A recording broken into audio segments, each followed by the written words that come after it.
Pedro González de Llamas. Se ha informado de que los generales españoles Castaños y Llamas, que se han retirado por Campo de Criptana, han continuado su retirada por Alcázar, Daimiel, Almagro, y deben de haber tomado posición en Despeñaperros y Bailén. Los habitantes de Campo de Criptana aseguran que el general Llamas es el comandante en jefe de las tropas que están en Despeñaperros. Tomo III de la Campagne de l'Empereur Napoleón en Espagne, 1808 a 1809. La victoria española contra los franceses en Bailén tuvo numerosas consecuencias, desde el entusiasmo general, reforzado por la resistencia mostrada en Zaragoza y Gerona, a la planificación de un poder único acatado por todos, que gobernaría en nombre de Fernando VII y en su lugar dirigiera la guerra, aunando y coordinando los esfuerzos, hasta ahora dispersos. La solución fue, la constitución de la Junta Suprema Central y Gubernativa del Reino. Militarmente, el fracaso de Dupont significó la primera derrota campal sufrida por un ejército napoleónico y, materialmente, la rendición de 20.000 soldados imperiales. Estratégicamente, Bailén abrió el camino hacia Madrid, provocando que José I hoy tuviera que retirarse hasta Vitoria por su seguridad. El 29 de julio supo el rey intruso, la amarga nueva, y el 30 abandonaba la corte madrileña, siguiéndole el 31 con la retaguardia el mariscal Mahansi, para establecerse en Miranda de Ebro, en cuyas inmediaciones se concentraron 60.000 franceses. El 1 de agosto respiraba Madrid completamente libre del enemigo, el 13 entraba en ella el general don Pedro González de Llamas con las tropas de Valencia y Murcia, y el 23 lo efectuaba Castaños por la puerta de Atocha con la división de reserva del ejército de Andalucía, siendo recibido con el júbilo consiguiente.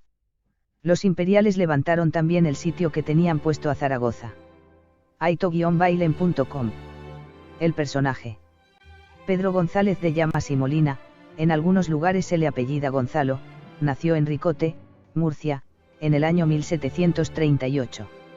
A cumplir los 13 años pasó al Real Seminario de Nobles de Madrid, donde ingresó el día 17 de mayo de 1750. Ingresó como cadete en el Regimiento de Reales Guardias Españolas en agosto de 1762, tomando parte en la campaña de Portugal de ese año. El primer objetivo de los aliados gobiernos de España y Francia era invadir Portugal, el antiguo aliado de Gran Bretaña, que se suponía era totalmente incapaz de defenderse contra una confederación tan formidable. Llamas fue ascendiendo paulatinamente en el escalafón militar, primero a alférez de fusileros, luego a alférez de granaderos, a continuación como segundo teniente de fusileros y finalmente a segundo ayudante mayor, 1779. Al declararse la guerra a Inglaterra, fue destinado al sitio de Gibraltar, 1779, en donde fue nombrado por el comandante general, Martín Álvarez de Sotomayor, mayor de línea y trincheras, cuyo mando tuvo durante 7 meses, cuando resultó herido en 1781. Por su labor fue ascendido a teniente coronel. En el lado español se alzaba el campamento militar de Punta Mala con 13.700 soldados al comienzo del sitio, entre los que cabe destacar a los 1.000 artilleros, llamados a desempeñar un papel crucial en la contienda, 12 escuadrones de caballería, 4 batallones de infantería, 2 de guardias españolas, otro 2 de gualonas, más un conjunto de fuerzas de regimientos de Aragón, Cataluña, Guadalajara, Soria y Saboya. Una fuerza naval comandada por el almirante Antonio de Barceló anclada en los puertos de Algeciras y Ceuta para evitar que navíos británicos abastecieran a Gibraltar. 11 navíos y 2 fragatas se situó en el Golfo de Cádiz con el objetivo de impedir esos refuerzos. Ascendido a coronel graduado, Llamas pidió su cese en el Regimiento de Guardias Españolas, siendo nombrado teniente coronel del Regimiento Provincial de Murcia el 9 de enero de 1783. La guerra contra el francés. Durante la Guerra del Rosellón, 1793, estuvo a las órdenes del general Antonio Ricardos Carrillo de Albornoz como coronel del Batallón de Granaderos Provinciales de Castilla la Nueva, distinguiéndose en el ataque al campo francés de Cournela, el 10 de agosto de 1793, a las órdenes del mariscal de campo Rafael Adorno. A lo largo de mayo y junio los españoles fueron tomando una tras otra todas las fortalezas de la frontera, sufriendo muy pocas bajas, Argeles, Elna, Cournela, y Prats de Molló. Finalmente, Ricardos sitió la fortaleza de Bellegarde, la más poderosa, con más de 1000 hombres de guarnición, 41 cañones, y con fama de ser inexpugnable. Replegado el ejército sobre la posición del Bouleau, Llamas participó en su defensa el 3 de octubre de 1793, siendo hecho prisionero durante una descubierta el 12 de ese mismo mes. Cuando llegó la primavera, Francia lanzó una doble ofensiva en ambos extremos de los Pirineos que los españoles no podían detener. Dugommier literalmente aplastó las defensas del campo atrincherado de Boulogne a lo largo de una batalla que duró 3 días, del 29 de abril al 1 de mayo. Prácticamente, toda la artillería, la baza que tan sabiamente había empleado Ricardos, quedó en manos francesas y los españoles abandonaron todas sus conquistas en Francia, con la única excepción de la poderosa fortaleza de Bellegarde que quedó sitiada. De regreso a España, Llamas fue promovido a coronel del Provincial de Murcia, recibiendo el ascenso a brigadier de infantería y posteriormente a mariscal de campo, 1795. Don Pedro había sido elegido anteriormente en diciembre de 1800, ya lo fue en 1796, como uno de los 2 alcaldes ordinarios de Archena junto a José de Vera Melgarejo. El comendador de la religión de San Juan, en completo desacuerdo con la elección, lo sustituyó, siendo este tan solo un episodio de la larga pugna entre el Sr. Llamas y la orden, que se agudizó en torno a 1820, al reclamar el comendador el directo dominio sobre unas posesiones de don Pedro en los Baños. La causa tuvo que ser resuelta por el corregidor de Murcia. Guerra de la Independencia. Desdeñaron su interés sin ocuparse más que de la injuria recibida. Se indignaron con la afrenta y se sublevaron ante nuestra fuerza. Los españoles en masa se condujeron como un hombre de honor, Napoleón Bonaparte. Al estallar la Guerra de la Independencia, Llamas se hallaba en Murcia. Recibidas las noticias de lo que acontecía en Madrid, fue nombrado vocal en la Junta Suprema, bajo la presidencia del conde de Floridablanca, 25 de mayo de 1808, y comandante general de las tropas de la provincia. Antes de iniciar la campaña, Llamas, hombre de profunda religiosidad, entrega su fajín de general y su bastón de mando a la imagen de la Virgen de la Fuensanta, atributos que todavía lleva. Al frente de las tropas de Cartagena y Murcia, Llamas organizó en las Atalayuelas una división compuesta de 11 batallones, unos 5.300 hombres, cooperando con el conde de Cervellón para socorrer Valencia del ataque del mariscal Mansi. Mansi, derrotado, se retira, pero el 26 de junio el general Pedro de Llamas le seila al encuentro a la altura de Alcira y ataca con fuerza el ala derecha y la retaguardia el ejército francés, persiguiéndole hasta Tarazona y Caldegangas. Derrotado el ejército francés, Llamas se dirige en auxilio de Zaragoza al mando del regimiento Castilla, pero tras entrevistarse con el capitán general de Aragón decide partir en dirección a Madrid. News Europa / General Pedro González Llamas Molina.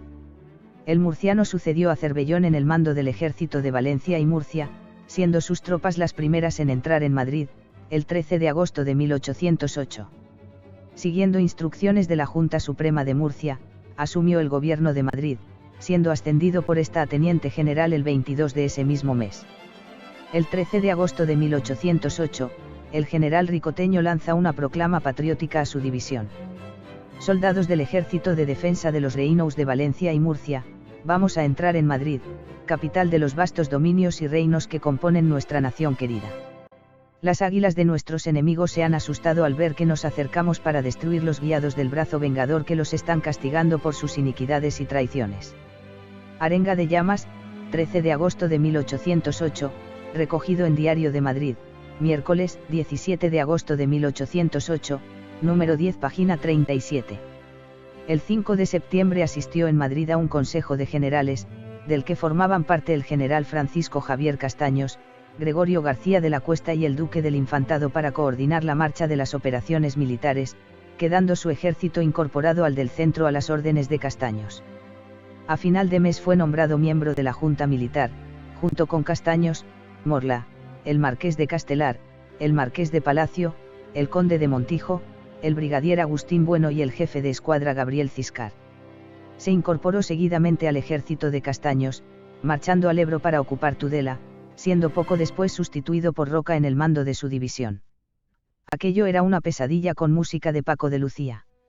Imaginen, por ejemplo, el estado de ánimo de ese correo francés a caballo, Dupont o como se llamara el desgraciado, galopando solo por Despeñaperros, tocotoc, tocotoc, mirando acojonado hacia arriba, a las alturas del desfiladero, cayéndole el sudor por el cogote, loco por llegar a Madrid, entregar el despacho, tomarse una tila y luego relajarse en un puticlub, cuando de pronto ve que le seila al camino una partida de fulanos morenos y bajitos cubiertos de medallas religiosas y escapularios, con patillas, trabucos, navajas y una sonrisa a lo Curro Jiménez que le dicen: «Oye, criatura, bájate del caballo que veímos a conversar un rato».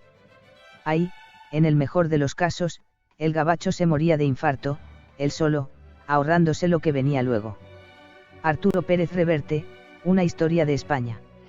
El 8 de noviembre de 1808, la Junta Central nombró a Llamas inspector general de la Infantería en sustitución de José Joaquín Martí, cargo al que renunció a los 3 días.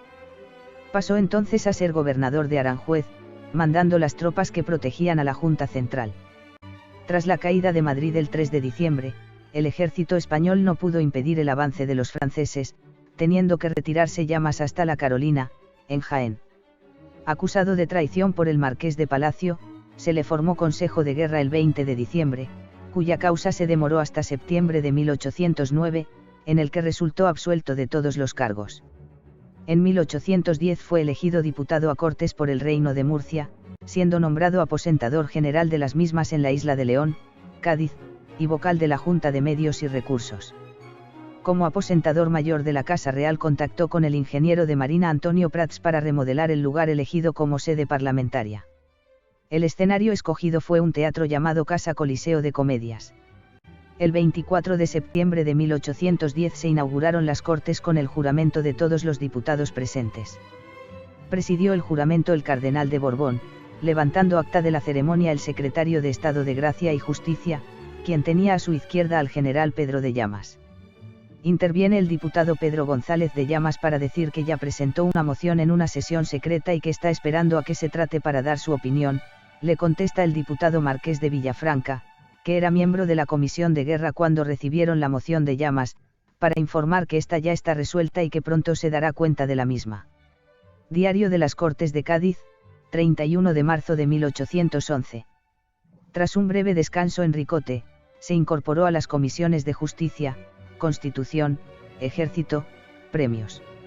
Fue uno de los firmantes de la Constitución a pesar de su negativa a hacerlo en los primeros momentos, pues en la sesión secreta de 17 de marzo de 1812 alegó que sus principios y sentimientos no le permitían firmar ni jurar la Constitución y que, con gran decencia y coherencia política, anticipaba a las Cortes esta decisión para que éstas determinasen lo que les pareciera justo y conveniente. Termina la sesión secreta, diputados liberales como Muñoz Torrero, Alcalá Galiano y el conde de Toreno hablaron con Llamas con intención de convencerle para que firmase la Constitución, porque de lo contrario perdería parte del prestigio que había conseguido como servidor de la nación. Reflexionó Llamas sobre el asunto y cambiando de parecer, estampó su firma al pie de la Constitución más grandes que ha tenido España en su historia contemporánea, News Europa /General Pedro González Llamas Molina. En 1813 cesó como diputado y regresa definitivamente al Valle de Ricote, instalándose en la casa compartida con su hermano Sancho, en Archena, Murcia. Ese año fue nombrado miembro del Real Consejo de Guerra, cargo que ostentó hasta su muerte. En los años que siguieron a la Guerra de la Independencia se sucedieron varias catástrofes naturales, sequías, granizo, langosta, todo ello en un país ya devastado por el paso y aprovisionamiento de los ejércitos. En unos organismos debilitados por el hambre, el paludismo y la fiebre amarilla que alcanzaron gran virulencia. En esta situación de miseria generalizada destacaba la generosidad de don Pedro, un hombre soltero, enfermo de sífilis, que creía su deber ayudar a los demás, probablemente desde el convencimiento de que con ello purgaba sus pecados. Lo cierto es que sus buenas acciones le hacían muy querido por todo el pueblo, visitaba a los enfermos y los socorría con su dinero, ayudaba a los mozos cuando entraban en quintas, librando a los más necesitados del servicio militar. Se decía que en el pueblo no se hacía nada sin contar con él y era el ejemplo perfecto del paternalismo filantrópico que ejercían personas buenas y, evidentemente ricas, de la época.